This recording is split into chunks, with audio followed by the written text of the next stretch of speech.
So, hey guys, Chauzu here. So in this video we're going to investigate just what has changed with Bugstall. Is it completely patched? Does it work like before, or is it in between? And the answer is in between. But this will be a huge change overall. There will be a lot of teams that don't work anymore. But yeah, let's look at what has changed. I'm going to try two teams that have worked before, and we can see the changes clearly when using them. So this is my take on a team that Forest made for Grand Voyage Luffy 3 level 5. So I'm going to play it through like normal, and we can see what works and what doesn't work. And yeah, for now we're going to play normally. While I attack here, let's just explain what Bugstall is, since people always ask that. Basically, when you initiate an attack and you restart the game while attacking, when the game reloads, some strange things happen. Basically, as you see here, I restart the game after tapping, and the turn timer don't go down. That has not been changed. And this Sabo Ace duo form also goes down, and it's gone now, so we can swap again. Another thing that still works with Bugstall is what I'm doing right now. I'm resetting for the super swap gauge so I can get it ready for next stage. Another thing that also works with Bugstall is taking damage, which is a niche mechanic, but for this particular Grand Voyage is relevant since you need to get below half HP. And with the strat I'm using, like, you're not going to get below half HP any other way. Yeah, so far there's literally zero changes from the team I used. One thing I've noticed when playing though, might just be my imagination, but I feel like I'm doing a lot more damage than in the video I looked.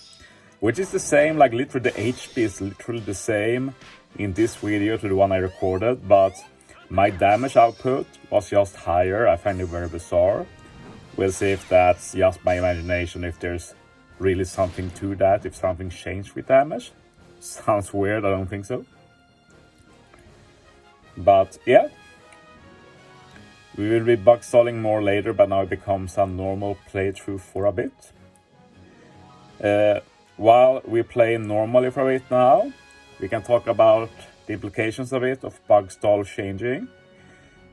Obviously, it will mean that a lot of teams that worked before won't work anymore, which is very bad for team variety, especially for these older Grand Voyages. Yes, very sad. Or these newer, I should say, like the newer ones won't have many. Like this is for Grand Voyage Luffy 3. And I don't think we have any teams left after this than the intended teams. So before we had like 4 teams, I think you can say 4 teams. And only one left, which is the intended one. And that's going to be the same for quite a few of these, which is, yeah, disheartening. The good thing is that it's literally Bandai doing their job and patching a bug. So as I wrote on a YouTube comment, like, I'm not upset about Bugstall being changed. It's good to see Bandai actually caring about the game. But obviously when something has been part of the game for so long and mostly used for good things for the player base, having it taken away is still, I think the word I'd use for myself is emotional. I felt a bit emotional about it, so that's why I'm happy that it's not completely removed. But as you will see, one of the big usages of Bugstall before has been fixed, which we'll see when we get to next stage. So yeah, basically Bugstall had 2 main reasons of use. I've showcased one of those already, which is the ability to set up super swap no matter what situation, even with a tight turn timer. But the other use was stalling out enemy debuffs. And as you will see here, you will see a good example. So the enemy here has 5 turns of damage threshold. It has 1 turn of death up, 2 turn of chain down, 1 turn of chain attack down, And when bug stalling normally, all of these debuffs go down by 1 turn. But as you see, nothing. And that's a big change. It means that this team does not work anymore. Like removing the chain attack down here with bug stall was crucial for this team. If you can't do that, the team literally doesn't work anymore. Like there's no way around that. It's just very sad, but it is what it is. And yeah, if you go through a lot of the teams using bug stall, this is a very common use of that. And there's just no working around it.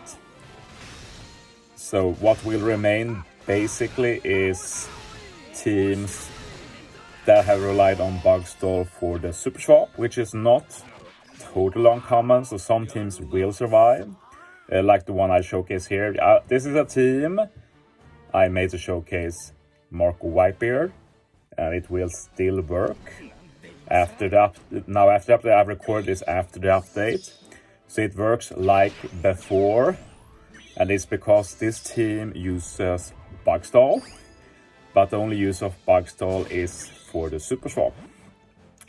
Well, one more use, which is quite bizarre, but this is a mechanic that I've talked about in the past, having very weird interactions with like the rest of OPTC. So I can't say I'm surprised about the interaction, but yeah, it's still pretty funny, but also useful to know. And I wonder if there's any more like debuffs that we can bug stall. Other than this is the only one we found so far. And it's like when you get to stage 3 here, we get a captain swap forced on us. I restart the game to make sure that Marco becomes captain. And the strat for this team is to not only bug stall out or bug stall to get the super swap ready. Another part of this team was to bug stall so that when I go to stage 4, we get the captain swap undone, and Uta returns to being captain, which I'm a strong captain than Marco Whitebeard, of course. So, as you see here, we have 4 turns of captain swap left. But since bug stall has been fixed, it shouldn't go down when I reset. But as you see, it goes down 3. So this is the only thing we've found so far that doesn't go down. Compared with the normal attacks only next to it, it stays the same. The immunity on the enemy stays the same. It doesn't change, it's just the captain swap. I also want to note that Sunny had a new ability there when using the captain action. This was also added this update. Very cool mechanic. But yeah, after this it's a normal playthrough, but might as well see through. So maybe someone got interested in seeing this team and maybe wants to use it for themselves. So yeah, this becomes a reference material. So yeah, you can't hit only perfects because we take too much burn damage. So I hit a few greats first, and then I just do perfects in the end. So yeah, final stage here for tap order. Just copy what I do. Honestly, I'm not sure if this tap order is optimal. I have to trust my past self since I built this team, but when I watched my old video and saw the tap order, I was like, what are you doing? This is super weird, but it works, and if it works, I'm not going to change it, so we go with that. So yeah, nothing really has changed with this team on the final stage. Nice use of Marco Whitebeard here with the super swap. We remove all of the paralysis, and we also get the damage reduction we need to survive. Heal is also very important for that. Then we just use the rest of the specials, and then we kill. Some might wonder why we didn't get the Uta debuff since we are at low HP. You have to be about 70% HP for Uta, but thankfully the bind and the spear put us low enough HP, so the game thinks we had less HP than we should have. So just a fun interaction with this Uta and mainly the spear. But yeah, after this I'm thinking for myself a bit like, sometimes when you do these complex tap timing where it's important that you tap in order, you have to like go through in your head, okay, first I tap with Sanji, swap to Pearl, tap with Reiju, then I tap with Uta, Marco Whitebeard, Sanji, Frankie. And it's like, okay, I have to internalize that. I need to remember that. Otherwise, I have to do the entire run again, and that's not fun. But yeah, that's the current state of Bugstall. If we find something else of importance, I'm going to make an update video, I'm sure. But yeah, I hope this was meaningful to you guys. Yeah. Thanks for watching, guys. See you next time.